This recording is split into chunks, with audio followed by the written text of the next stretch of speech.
I want to hurry up and now get to our amazing guests so that we don't run out of any time. And so let's get started. Let's see. Our first guest today is Dr. Jennifer C. King, the founder of Dysgraphia Life, a website and community dedicated to providing information, education, and services to people with learning disabilities and writing disabilities. Dr. King has a professional background as a research scientist and then spent more than a decade in nonprofit and patient advocacy. She decided to start Dysgraphia.life, which, by the way, is, well, I'm sure I'll talk to her about it, but I love that website. And she started that and uses her skills and training to improve the lives of people with writing difficulties and their loved ones. So, hi, Dr. King. It is so great to have you here today. Hi, just call me Jennifer. I'm happy to be here. Jennifer. Happy Dysgraphia Awareness Day. Oh, happy Dysgraphia Awareness Day. I'm so excited. And you were one of the first people when I was just starting as a mom who wanted to make a difference. And I was like, well, what do you do? Well, you start a Facebook page. And I started a page with 0 followers. And shortly after I started, I got a message from you saying, could we write an article on what you're doing? And that kind of helped start the whole thing. And so thank you for that. And thank you for being here.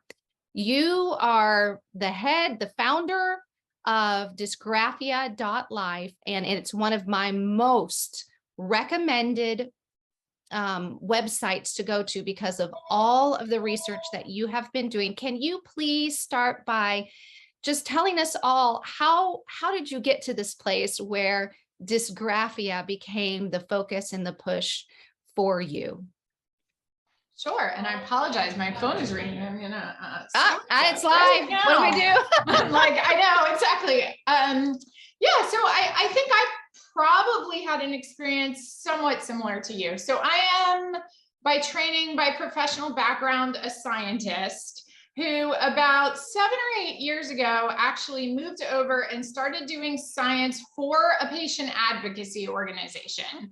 So I actually, in my professional career, had been running research programs, running science for a patient advocacy organization in a disease state. And so I really understood how patient advocacy organizations work, what you do to raise awareness, how to promote research, how to write very family-friendly education, things like that. And so then when in my personal life, I went through a lot of chaos that I won't get into with our educational system and things like that, I realized that multiple members of my family, both officially diagnosed and undiagnosed, likely had what we are now calling dysgraphia. And so I really sort of sat back and thought, as difficult as this has been for me, who is someone who, is blessed to have a good job, a good career, I've been trained in advocacy and how to speak up for myself and my family. How hard must this be for everyone else who doesn't have all of these blessings that I might have? And how can I use the skills and the tools that I've been given to really make a difference and to help? And so I started taking a lot of those lessons that I had learned in a totally separate area and saying, okay, how do we create an organization that can do this for dysgraphia, for differences in written expression? How do we provide information, provide education? And the whole part about writing the blog with you is how do we raise awareness? Right. Most people, myself included, had never heard of dysgraphia. I knew a lot about dyslexia. I had friends who had children with dyslexia, did not know anything about dysgraphia, despite that I likely have multiple family members that have it. So, I think it was really a whole learning experience for, wow, this is out there and no one knows it's out there. And as you start to dig into it, it's really common. There's a lot of estimates that are very high, 7 to 15%, 10 to 30%. They're very vague, but very high estimates of the number of students that are potentially affected. So there's so much we can do as a broader community. I get really excited about all of these topics because there's just so much need and so many ways to help. Well, first of all, thank you. Thank you for sharing that story. I love the fact that you have this beautiful science background and this research background, but I love the fact even more that you are this person who is like, I see a need, it needs to be done, and I've got the skills and I'm going to jump in there and do it, even though it's something that people don't know much about. And you've forged a path for so many people for understanding, greater understanding and help and supporting that. So thank you so much like I said, dysgraphia.life is my number one recommended. When people say, well, what about this? I go, well, check out dysgraphia.life. So it's been a help for me personally and a help for me through this awareness process. Okay. So you got to this place, you're doing all of this research, you're in it. What are the things that you learned and you're learning that you are seeing that people are getting wrong about dysgraphia, and you feel like it is really important to educate and for people to know about dysgraphia? Well, I'm going to start with, I don't know if wrong is the right word, but confusing. Yes. I think, is that dysgraphia doesn't have a great formal definition. People believe, different people in different segments of our community believe dysgraphia is very different things. And so that, I think, is a little bit of a disservice to all of us, because we need to kind of come together as a community to push it forward. So I will say that we are taking the broad view, and within the confines of Dysgraphia Life, the website, all our education, we are really looking at it as any differences in written expression in general. But there are people that firmly believe that dysgraphia is more associated with motor coordination and handwriting specifically. So that's where I feel like our community hasn't really converged on the final definition and how we all talk about it, which isn't necessarily wrong. It's just confusing and different. But from where I sit, I see, some students and adults with issues with handwriting, with the occupational therapy, motor coordination part of things. How do you space on paper? How do you write the letters legibly? The physical act. But there are also many, many, many students who struggle with written expression because they have trouble with spelling and how do you put the words together, the true phonics-based learning that, I think the dyslexia community has done a fabulous job of advocating for over the years, of how do we teach structured literacy? How do we have explicit instruction on word formation as well as decoding? And then the third part of the kind of composition and organizational skills. That counts too. So many people say to me, my child has all of these great thoughts, and if you ask them to say them out loud, they can, but they can't put them on a piece of paper. And so some of that is also higher level organization and composition. And I think all those areas affect written expression, and they're all really important as we go to raise awareness about different types of learning differences and how we can help people to make sure that they can express themselves properly. Yes, it's hard when you are a mom trying to do research for your kids, and some things you can't get answers for. Now, when I my child was first diagnosed, the school system said, well, we have the program for dyslexia, but not for dysgraphia. And that was 6-7 years ago. So we've definitely made some progress in the last 6 to 7 years. But even now, you're saying it's even hard to come up with the exact definition that everyone can agree on.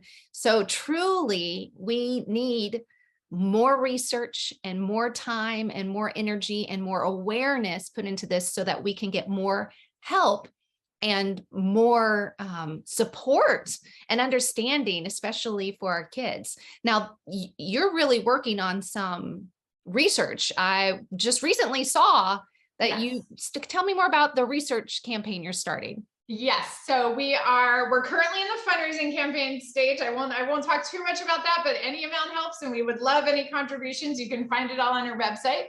But what we're doing, I'm really, really excited about. I already said I have a science background, so the research speaks to me and is one of the reasons that I'm in this. Through this process over the we started at the end of 2019. So we're coming up on 3 years now that the website has been live and the organization has existed. We've done a lot of education and information, and we've had clinicians, researchers, many different stakeholders come and speak. I highly encourage people to visit the Dysgraphia webinar series. There's some great speakers talking about different aspects of dysgraphia. But almost all of them have agreed with what was my assessment, which is that, you know, there's just not enough research. If you look up dyslexia in the National Library of Medicine and look up dysgraphia, you know, there's 8 times more publications on dyslexia than there are on dysgraphia. We just don't know so many of the answers that it's, you know, how do you help people when you don't know what the answer really is? So what we are doing is we are starting what's called a research registry. We're really excited about it. We are in the planning stages. We've brought in some experts to comment on it. But what it will be is a platform where people who have writing differences, as well as parents and guardians of students who have writing differences, can join and can fill out questions and surveys about their experiences and what's helping, what's not helping, all the information, you know, did you have a formal diagnosis, who did it, when, and to really start to systematically collect data on our community in a way that really has not been done. There's not a good broad explanation of what's really happening that people can look at and put out there as these are the issues and these are things that might actually be helping. And these are things that people are doing that probably aren't helping that much based on the feedback that we're getting, the real life experience and real world data. So we're really excited to be able to do that. And then the goal is to then be able to engage researchers and people interested in these questions to come in and be able to recruit people for new dysgraphia studies that could be launched out of this registry, to be able to, you know, query about new interventions and have you tried this and is that helping, and really just to build a body of knowledge that doesn't exist so that we can make a difference and make strides and not only bring awareness, which is what we're all about today, but also start to bring answers to a community who really needs it. And that's really how I got started too. I was like, well, I need more answers, but nobody knows what it is. So maybe I should do something for awareness. So that's how we got here. We all need more answers. Yes, we do. So that's where we're going. Now that we've been building out education and building a community, we feel we're finally ready to start to build the research piece too. And it's an effort we're hugely excited about. And people can reach out to us at info@Dysgraphia Life if they want to get involved or help in some way, as well as support the fundraiser. Well, once they get to the place where they can get a diagnosis, I hope that people will consider contributing information to help build that database so that we can get more answers with that research. But for people who are at the beginning stages before diagnosis and they're recognizing things, what if just take like a minute or two, because we're running out of time. No, talk about this all day. Tell us if a parent suspects something, what would you suggest that they do? What would their first steps be? It's a great question. And I wish it was an easier question. We see a couple different things. If it's handwriting based, often an evaluation by an OT and occupational therapist is a nice first starting step, because especially at younger ages, occupational therapy can make a world of difference in helping with that handwriting piece and is a fairly accessible way to start. Beyond that, really doing a full battery of neuropsychological testing is the best way, and the way I found personally to understand your child's strengths and weaknesses. Is it visual spatial? Is it, you know, what are the issues that your child is having, and how does that lead to a diagnosis that may be learning disorder and written expression, maybe dyslexia, maybe other different things, but there are trained professionals who are, and there is no one specific test for dysgraphia, but there's a battery of tests that can be done to look at that. The challenge, one of the challenges is that this is often hard for parents to acquire in a school-based context. It's something we absolutely want to change. I highly encourage everyone to go ask and, request that your child be tested.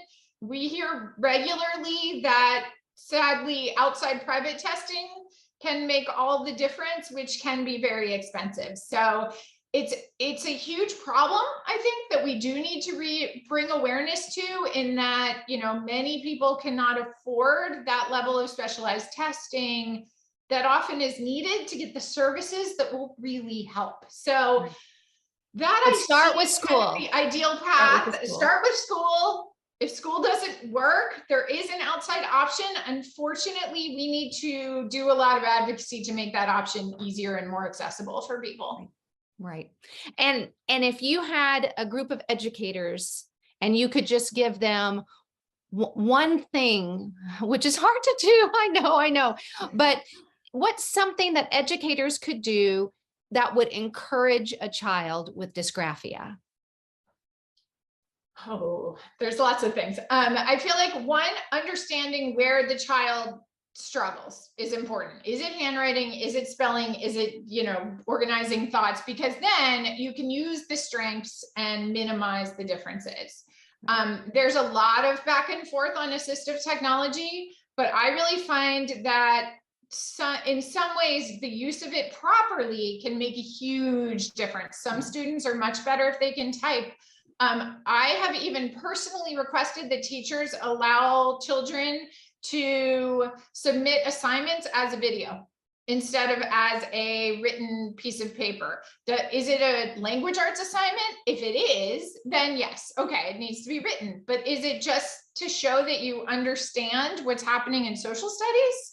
Why can't that be turned in as a 1-minute video answering all the questions? Small things like that can make such a huge difference in how the child feels about school, how much they want to work. If they're allowed to show what they know in a way that is not stressful for them, it can really make a major difference in kind of their emotional state and their attitudes about school. So I highly encourage even the small, simple accommodations where it makes sense. And that's a one-on-one conversation with, the student and the educator and the parent is needed. That's so good to say, look at the student and see where their strengths are and help them in their weaknesses. I know my child has turned in reports and things on video, and it has made it that he wants to wake up and still go back to school. Right. Great advice, really great advice, and great work. Jennifer, I am so blessed that you are doing this great work and that you have the energy and the know-how and the boldness to do that. And so we just wish you all the prayers and luck and good vibes and lots of thoughts as you move forward in this. And thank you for everything that you've done for the dysgraphia awareness community and the scientific research behind that. Thank you. And thank you to you too for putting together this whole day and being the driving force behind raising awareness. This is what we all need as a larger community. So, yes. Mama Bears unite. All right. Thank you so much. Thanks. Bye. Bye.